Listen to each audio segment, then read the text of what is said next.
Saudações, hoje é o dia 1º de julho de 2025 e eu tive ouvindo um podcast do José Cobori, que eu acompanho bastante, e surgiu um tema ali que eu tive que refletir bastante. Eu estava inclusive no carro, se eu pudesse estar gravando vídeos no carro, eu teria gravado naquele exato momento.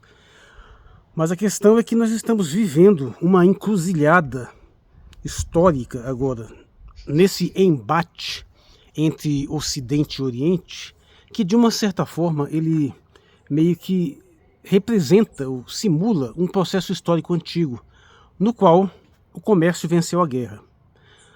Basicamente, nós temos hoje um jogo de forças, onde de um lado você tem as potências orientais, especialmente a China, esse grande ator, que da sua iniciativa própria, ela visa fazer comércio, ou seja, fazer conexões e trocas.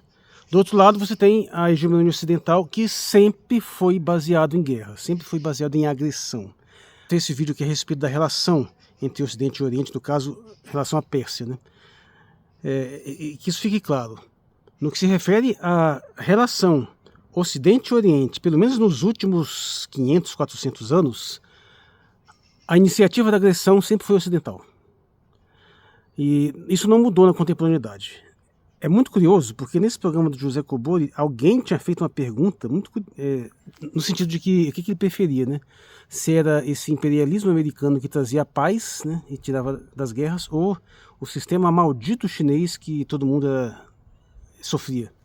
E aí o Cobori, naquele seu estilo que lhe cabe, nessa sutileza, meio que deu uma chapuletada no indivíduo lá para ver se toma vergonha na cara, e é realmente muito chocante, porque tem de fato pessoas que pensam assim, E bom, a gente tem que vamos lembrar, se a gente pegar os conflitos desencadeados ao longo do século XX, mas segunda metade do século XX, para não pegar assim que terminou a Segunda Guerra Mundial, todos os conflitos de larga escala foram basicamente iniciativa do Ocidente, principalmente Estados Unidos. E ele nunca parou. Todos os anos ele atacou determinados locais, quer seja por ofensiva militar direta, quer seja por cercos, por sanções, por ataque, bloqueio de rotas comerciais, ou indução de golpes de Estado. Ele nunca parou de fazer isso o tempo todo. Aconteceu também isso do outro lado. Aconteceu alguns casos parecidos com durante a Revolução Chinesa, durante a Revolução Russa, mas em escala, não só em escala menor, como ainda por cima em escala local dentro dos seus próprios países. Ou seja, eles brigaram consigo mesmos, são guerras civis, basicamente. Não é um império se alastrando e atacando os outros. E nesse contexto, você vê que algumas pessoas realmente chegam a pensar que é o contrário. Isso é fácil de entender, é o resultado da pura e simples propaganda, porque se tem uma coisa que o Ocidente conseguiu ser insuperável, pelo menos aqui na sua esfera de influência, é a propaganda. A propaganda deles é excelente. E isso me leva a essa temática, mais uma vez, essa temática do maniqueísmo, mas antes de entrar nela, vamos retomar essa questão em relação ao comércio e à guerra, porque no seu estágio mais primitivo, é bastante comum que a humanidade se veja entregue basicamente à violência da conquista intergrupos, Só que à medida que a situação vai evoluindo, vai surgindo a percepção clara, a percepção evidente de que em vez de simplesmente chegar para uma outra população diferente e sair no pau, matar ou morrer, uma destruição perpétua, acaba sendo mais prático estabelecer uma relação amigável, uma relação de troca. O Steven Pinker, no seu clássico incontornável, Os Melhores Anjos de Nossa Natureza, ele chega a colocar o comércio como um dos principais fatores civilizatórios, porque passa a ser mais interessante, mais economicamente viável e mais próspero para a maioria geral as pessoas trocarem o que elas produzem do que simplesmente partir para a guerra para um matar o outro e tomar tudo. Só que aqui nós temos que tomar o cuidado para não vir um molequinho aqui sem noção qualquer e simplesmente dizer que comércio é capitalismo. Não, capitalismo não é comércio, comércio não é capitalismo, por favor. Capitalismo é uma coisa que vai surgir muito depois, vai envolver comércio e vai envolver guerra, mas são coisas diferentes.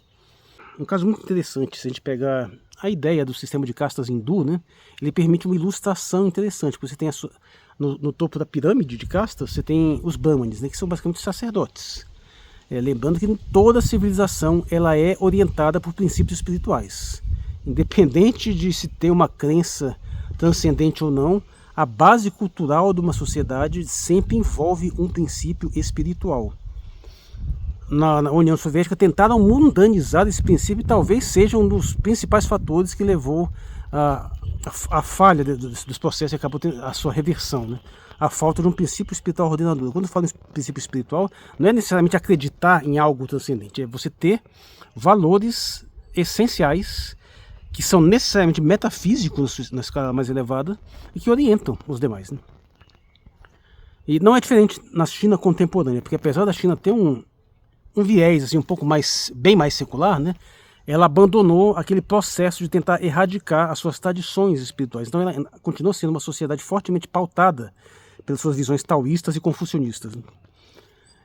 Então vamos pensar, voltando ao sistema de castas hindu. Então você tem os brahmanes lá em cima. Logo em seguida você tem os kshatriyas, né, que são os guerreiros, a classe guerreira. Então mais embaixo você tem os vaixas, que são os comerciantes, e abaixo os shudras, que são os trabalhadores. Então você tem uma distinção de 4 níveis de casta religiosa, casta guerreira, casta comercial e casta trabalhadora. Então tem que ter um certo cuidado, porque onde é que entra aquilo que a gente chama de os grandes empresários? A princípio na casta comercial. Só que tem uma dificuldade aí, porque o modo de produção alterou historicamente. Então o capitalismo é um modo de produção inovador, associado à industrialização. Então antes da industrialização as coisas eram muito diferentes. A produção de bens materiais, né, além da produção de alimentos, claro, mas a produção de coisas, de artefatos, ela não obedecia ao princípio industrial, então ela era muito mais fragmentada. Então ela basicamente ela estava na classe trabalhadora. Foi a classe trabalhadora que sempre produziu as coisas. E a casta comercial é a casta que conseguia fazer essa transição, essa conexão das coisas que são produzidas aqui com as que são produzidas lá, né? Fazer essa conexão toda. Com o advento do capitalismo, na verdade com o advento da Revolução Industrial, é que aconteceu esse fenômeno, onde uma classe emergente, né, a burguesia, se apropriou da produção industrial e basicamente privatizou todos os meios de produção. E aí dando origem a esse sistema que nós temos hoje, que não é necessário. Você pode ter um meio de produção industrial estatizado, como ficou evidente, como é no próprio caso da China, em vários setores estratégicos, especialmente energia, setor militar, setor de tecnologias sensíveis, né? O que é privatizado são aqueles setores secundários, o entretenimento, o mercado imobiliário, pelo menos era, né? Porque deixaram correr no privado, aconteceu o problema lá da Evergrande. Então o que nós temos aqui atualmente a gente tem que fazer uma comparação dessa casta guerreira com essa casta comercial, assim, né? Que nós estamos num momento histórico onde nós temos a China despontando como uma grande estrutura comercial. E Estados Unidos também foi uma grande estrutura comercial, mas uma estrutura comercial sempre muito mais baseada na guerra do que qualquer outra coisa. Lembrando que toda a hegemonia ocidental que foi construída desde os processos das grandes navegações sempre foi, as suas bases fundamentais foram na base da violência. As companhias das Índias não eram simples comerciantes sorridentes que chegavam em determinado local anunciando os seus produtos e para ver quem quer comprar. Não, você invadia, tomava, matava um monte de gente, tomava aquilo, até estabelecia um posto comercial e ia fazendo a rota na base de arma. Foi assim. Séculos depois, com esse negócio já bem consolidado, dá pra gente fazer de conta que isso não aconteceu e fingir que foi simplesmente um desenvolvimento espontâneo, né? Então nós temos um momento histórico onde estamos tentando nos livrar de uma herança de conflitos perpétuos, especialmente após as guerras mundiais, que foram no século XX, né? E depois da Segunda Grande Guerra, aquela potência que despertou com as pretensões hegemônicas, que são os Estados Unidos, ele continuou mantendo esse processo de tensionamento mundial por meio de ameaça militar, fazendo comércio mas à base de armas. E nesse meio tempo as coisas foram evoluindo. Primeiro teve o Japão, que desenvolveu bastante em termos comerciais também, sem ter parque industrial militar, mas o Japão tinha suas limitações territoriais, populacionais e sobretudo culturais, de choque cultural que eles tiveram devido ao trauma da perda na Segunda Guerra Mundial. E nesse meio tempo teve a China, que passou por uma revolução socialista. Essa revolução socialista já eliminou na base alguns problemas que viriam a afetar, inclusive, a própria população japonesa, que é dar um excesso de poder a determinadas classes empresariais que acabam se desvinculando das pretensões da sua própria nação, porque elas se tornam, de uma certa forma, transnacionais, né? Não que na China tem esses bilionários, mas eles são muito mais comedidos, eles estão muito mais sob uma certa influência estatal do governo do que no Ocidente. É sempre bom bater nessa tecla. Sempre há uma parceria entre essa classe empresarial muito rica e o governo. A diferença é que no Ocidente, essa classe empresarial, esse setor privado que manda no governo. Manda mesmo. Só não manda mais porque esse setor empresarial, na verdade, também é meio dividido. O que a gente vê agora nos Estados Unidos é exatamente um conflito dentro das burocracias. Algumas contra outras. A gente também viu isso no Brasil, especialmente durante a Operação Lava Jato. Ao passo que no Oriente, não. O governo recebe influência, ele considera, ele tem parcerias, mas ele manda no setor privado. Essa que é a grande diferença. De uma certa forma, isso ressoa aquela minha análise de que, no fundo, a gente tem uma disputa entre a primazia do poder político e a primazia do poder econômico, sendo a primazia do poder econômico reinando no Ocidente. Então, bem, o ponto é que, de um modo ou de outro, a questão comercial, você colocar uma civilização em torno da ideia de um comércio, faz com que ela fique mais acomodada e orientada para essas trocas. Ela acha mais interessante você fazer essas trocas mais livres, né?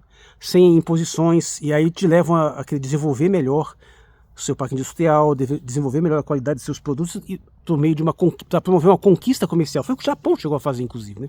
Produtos de altíssima qualidade e tratar até a disputa comercial como se fosse uma guerra. No Japão, ele teve muito essa mentalidade, né? A nossa mentalidade guerreira, que vem desde o período do shogunato, né, passando pelos samurais, e que chegou até a Segunda Guerra Mundial, aquela mesma mentalidade já deu lugar a uma mentalidade empresarial, mas com também uma dinâmica de mentalidade guerreira, inclusive feudal. Só que, até por ter sido impedido de desenvolver poderes militares reais, essa mentalidade guerreira ficou na base da metáfora, ou seja, é uma comercialização. Você tem que desenvolver para aperfeiçoar seus produtos, desenvolver boas estratégias comerciais, conquistar mercados, nesse sentido de disputa e de concorrência mesmo. Por outro lado, com os Estados Unidos, nunca foi exatamente assim. Apesar de ter uma proeminência de qualidade, produtos muito bem desenvolvidos, conquista de mercado, isso também sempre conviveu com a dimensão bélica de você neutralizar potenciais oponentes ou oponentes reais comerciais na base de violência. Se você tem setores lá que podem competir com você detona com eles. No caso, por exemplo, o Brasil sempre foi visto como uma potencial ameaça aos Estados Unidos, porque afinal é o segundo maior país das Américas, né, na sua massiva extensão territorial e populacional. Então, sempre foi uma estratégia geopolítica norte-americana impedir o desenvolvimento do Brasil. Isso não é brincadeira, isso foi dito por Departamento de Estado, não só pelo Kissinger, mas é uma doutrina. A gente não pode deixar o Brasil se desenvolver porque a gente não quer um concorrente, a gente não quer um Japão aqui ao sul do Equador. Só que, por sorte, o Brasil nunca precisou de uma intervenção militar direta, ou talvez por azar, né?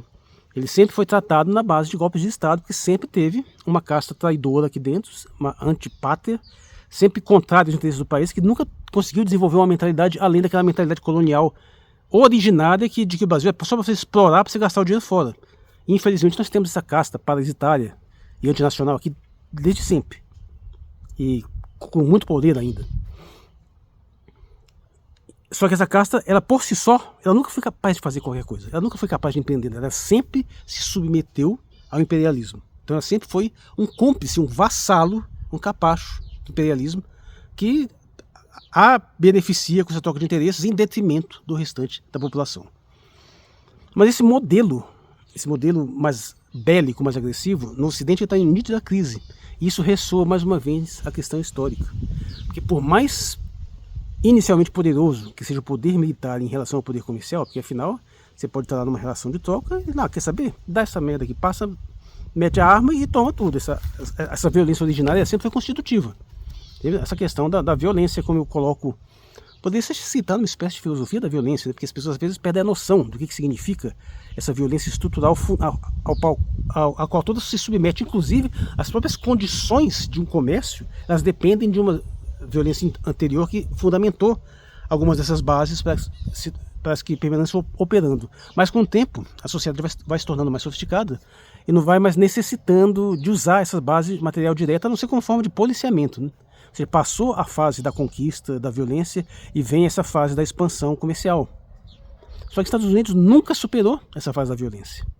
E essa violência também tem um custo, porque, cara, o homem como ser humano, né, tem essa pulsão guerreira, mas ele também é limitado. tem essa pulsão vitalista expansiva, mas ele também tem a pulsão tanática, ele tem que se refrear. Metade da humanidade é feminina. Essa metade não vai para a guerra. A metade tem que ser protegida. Sem contar os mais idosos, os mais jovens. Ou seja, um pequeno segmento da humanidade, um recorte de, na verdade, cerca de um quarto, que efetivamente está apta para o conflito direto. Então isso tem um custo, as pessoas morrem, o conflito cansa. A gente não consegue ficar lutando sempre. Em qualquer contexto onde houver um caos generalizado que vai incitar as pessoas a um conflito total, em algum momento elas vão cansar e não vão parar, elas vão querer fazer um acordo de paz. E aí surgem as oportunidades de desenvolvimento de outras formas de relações humanas que não sejam pautadas na violência. Então há um esgotamento desse modelo. Houve um esgotamento histórico, claro que sempre teve guerra, mas estou falando assim que as sociedades são geradas, são fundamentadas originalmente na violência, as conquistas são feitas na base da violência, a consolidação do poder, mas uma vez que essa vitória está consolidada, ela diminui, ela se reduz a uma violência pura e simplesmente de manutenção e começa a simplesmente manter as estruturas civilizacionais para ir desenvolvendo, e nesse sentido desenvolve a produção, desenvolve o comércio e orientando isso de uma forma adequada a uma melhora de qualidade de vida para todo mundo. Então isso aconteceu em vários ciclos históricos da humanidade. Mas essa dinâmica é sempre assim. A fase da violência precede a fase do desenvolvimento posterior e a fase do comércio. É claro que, sim, sempre houve disputas comerciais, sempre houve guerras que são justificadas por meio de disputas de rotas comerciais, justificadas, porque elas não são essencialmente causadas por isso. Mas há uma dinâmica clara onde, via de regra, com o devido desenvolvimento civilizatório, leva à vantagem da dimensão comercial. E nós estamos nesse momento agora, nesse momento civilizacional, onde, por mais pulsões agressivas que muitas pessoas tenham, que muitos países ainda tenham, ainda assim, no sentido geral, a maioria das pessoas não está realmente interessada numa terceira guerra mundial, até pela perspectiva de destruição massiva, né?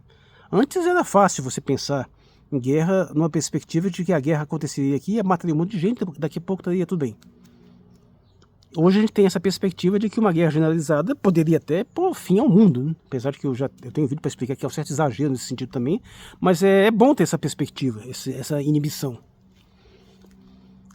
Só que os Estados Unidos nunca abandonou essa pretensão, até por uma série de fatores. Como ele comercializou também a própria guerra, como a própria guerra está em parte do setor privado, a simples manutenção das guerras em si passou a ser um negócio. É uma coisa que muitas pessoas ficam sempre dizendo que os Estados Unidos perdeu todas as guerras, não conseguiu vencer na Coreia, perdeu no Vietnã, tomou escassez no Afeganistão, não conseguiu dominar o Iraque. Sim, ele tem sistematicamente perdido guerras nesse sentido, só que isso é um pouco ilusório, porque na realidade essa perda não importa muito, porque a máquina de guerra continua funcionando.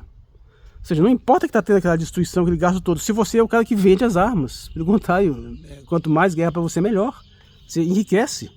E os Estados Unidos se tornou o principal fabricante de armas do mundo. Isso tanto no nível militar quanto civil. Não é à toa que tem país com mais armado do mundo, porque tem uma indústria de armamentista violentíssima. O lobby dessa indústria armamentista está interessado na manutenção dessas guerras perpétuas.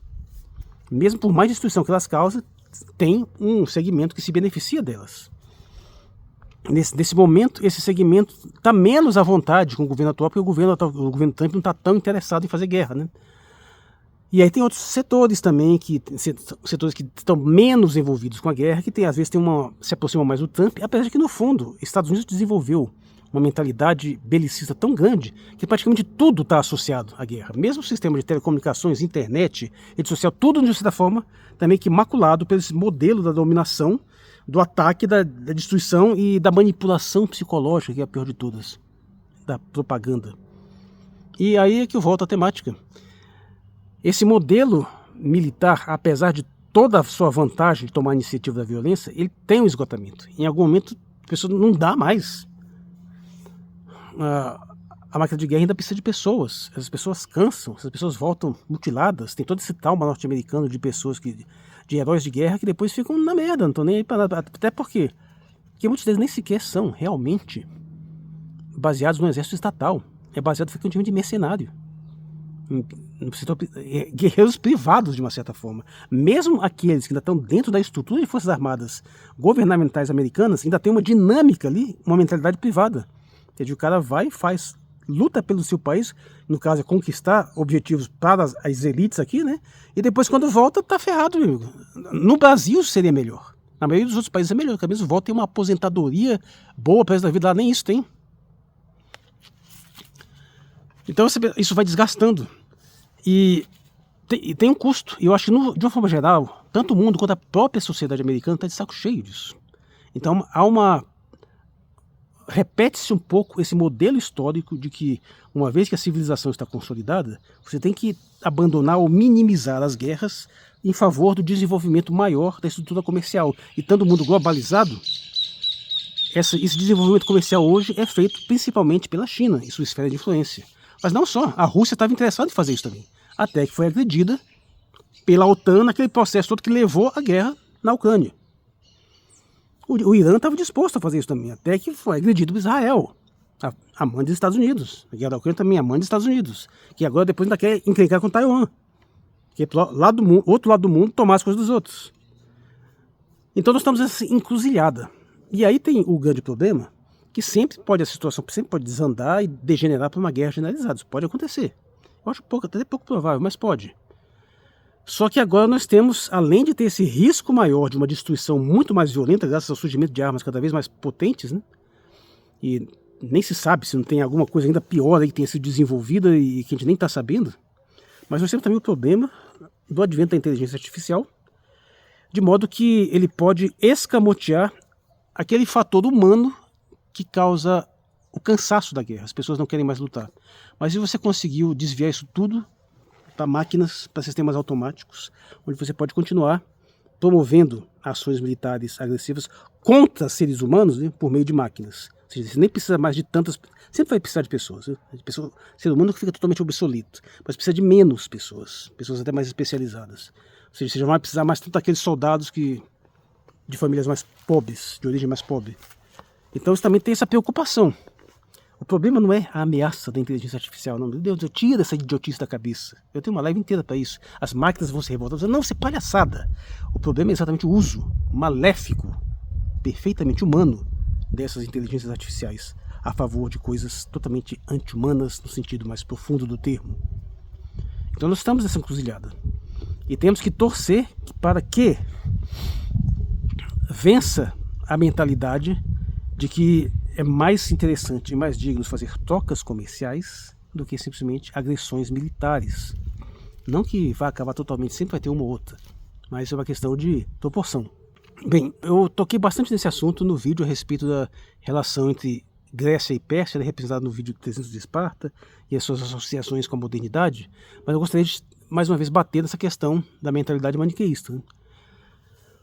Mensagens como desse rapaz que eu citei lá no vídeo do José Cobori foram educados numa mentalidade maniqueísta.